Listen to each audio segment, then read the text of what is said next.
The role of Scrum Master. Who is Scrum Master? What do they do whole day long? In this video, I will go through the role and the responsibilities of the Scrum Master in detail.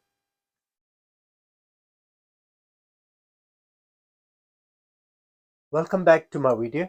In this video, we are going to discuss the role and the responsibilities of the Scrum Master. Let's start off with the name Scrum Master. Where does this name come from?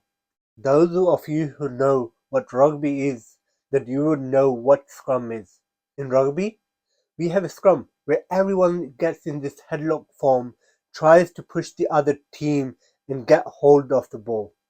In Scrum, we want everyone in our Agile team to work together to meet our sprint goal. And the role of Scrum Master is to guide them to achieving this sprint goal.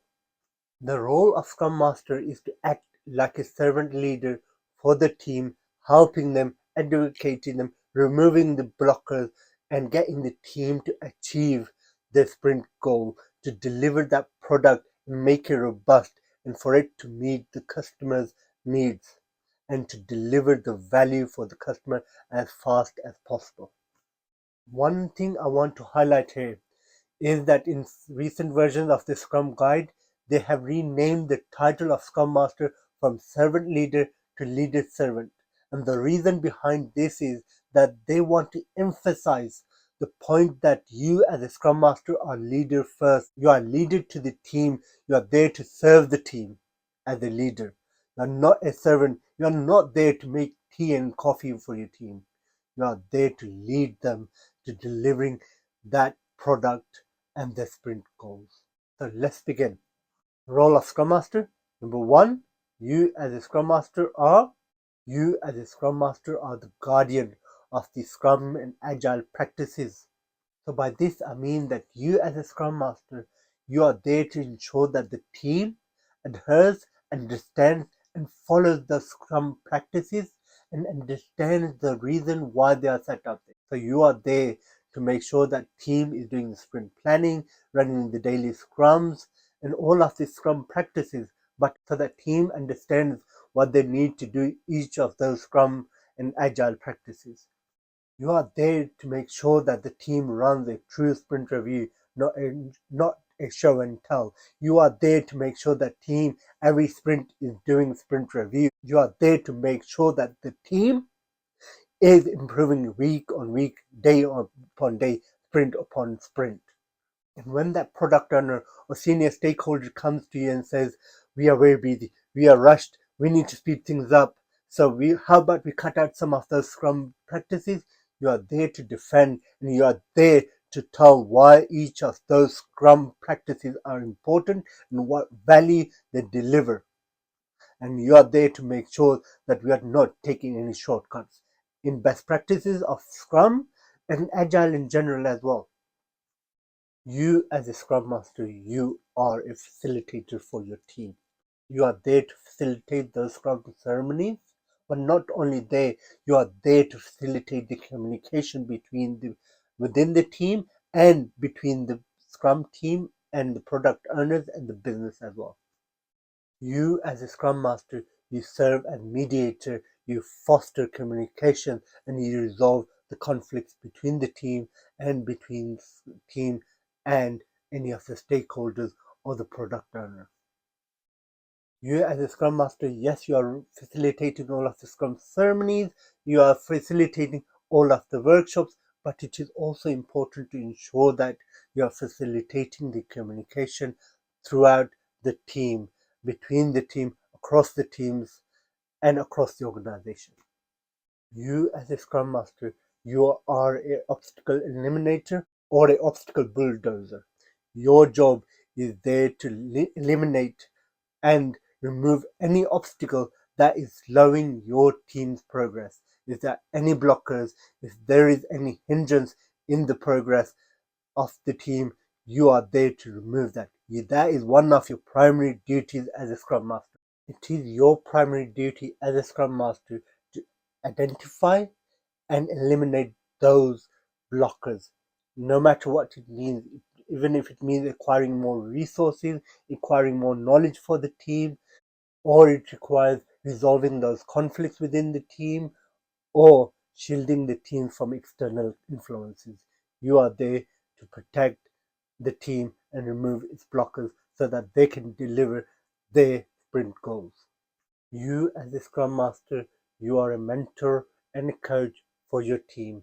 You want to mentor and coach your team to be cross-functional and self-organizing. As part of your role, and it's unique for Scrum Masters, it is that we want to become redundant for our team. Our teams are so self-organizing that they do not require the role of Scrum Master in future. That is the state where we want to get to. You as a Scrum Master, you want to coach your team, you want to mentor your team members into the best practices of the Agile, not just Scrum, Agile in general, because you will want to look at the practices from XP and other frameworks and embed them within your team. Things like TDD, PDD, all of those programming best practices. You want to coach your team to use the best practices. You want to coach your team to become the best team within the organization, within your industry, and deliver the best product possible with the resources you have available. You want to nourish the culture of self-improvement within the team and within the organization so that team reaches its full potential and the team members within the team reach their full potential. And as a Scrum Master, you're not just coach for your team, you are a coach, an agile coach for whole of your organization.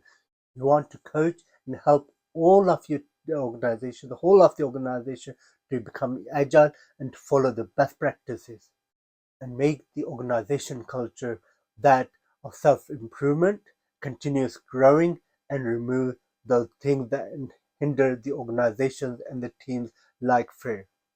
You as a Scrum Master, you are the protector of your team's focus. You want to protect your team focus within the sprint. You want to stop any external disturbances reaching your team.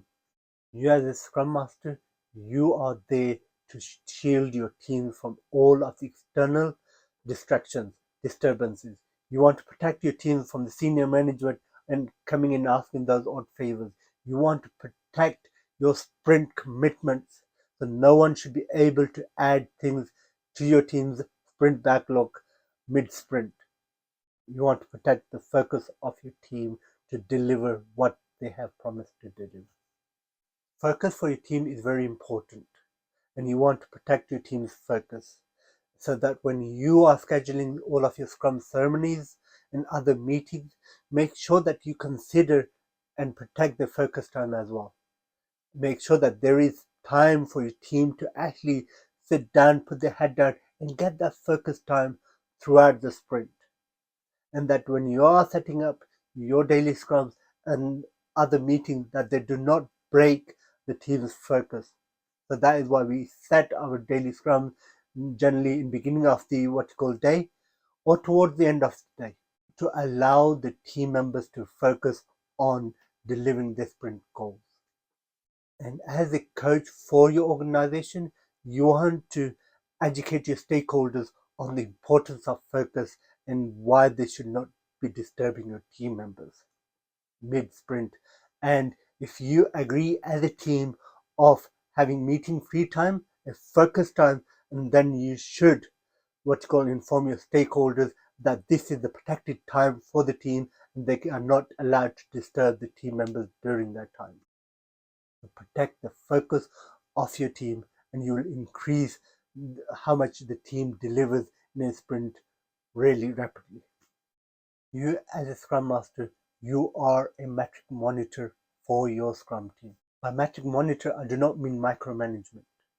We as Agile coaches, as Scrum Masters, we want to get away from the micromanagement, but we want to look at the metrics because metrics give us insight into how we are performing and we can use that data to improve ourselves. We can use that data in our retrospectives to assess how we are doing and how we can improve things.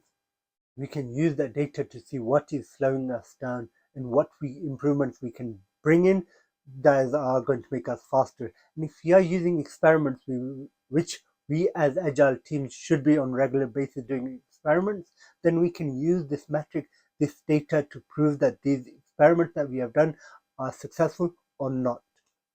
So as a Scrum Master, you monitor all the metrics for the team and you discuss these metrics with your team on regular basis to see how we can make things better. Metrics like our test coverages, our cycle time, all of these things will help the team in getting better transparency of how we are doing as a team and come up with ideas how we can improve our processes. In conclusion, the role of Scrum Master is very complex, is a lot more than just a facilitator or a coordinator. When Jeff Sunderland and his partner came up with the framework of the Scrum, they chose the name Scrum Master to differentiate that you as a Scrum Master, you are not a traditional project manager. This role is completely different from that. And that is why they chose a completely different name than using one of the previous names that were common within the industry. If you want to become a good and a great Scrum Master, then I recommend few books that you must read. First one is this book by Jeff Sunderland. He is one of the founders of the Scrum framework. This book goes into details on some of the best practices that we should implement within our Scrum teams. The second book that I highly recommend for you is this Scrum Mastery, From Good to Great Servant Leader. This book is very important as well. This will take you from being that facilitator, that a good Scrum Master, and looking at what are the things you must do to become a great servant leader, to become a great Scrum Master and Agile coach for your team, how you can deliver that true value. And finally, if you're new to Scrum, then I highly recommend this book as well for you, the Professional Scrum Master Handbook. It takes you through step by step what you should do as a Scrum Master, how you should prepare for your sprint planning, how you should prepare for your sprint reviews and retros, and what you should be doing every single day. So highly recommend this as well. If you have other questions on Scrum, there's quite a lot of articles that I've written in my blog, theagileguru.xyz, and you can always reach out to me in comments by email and ask me questions, and I will happily answer your questions where possible. If you have enjoyed this video so far, please don't forget to like and subscribe. And here you would find the link, and even in my description, for the video where I talk about what Scrum Master is not. Thank you very much for making so far.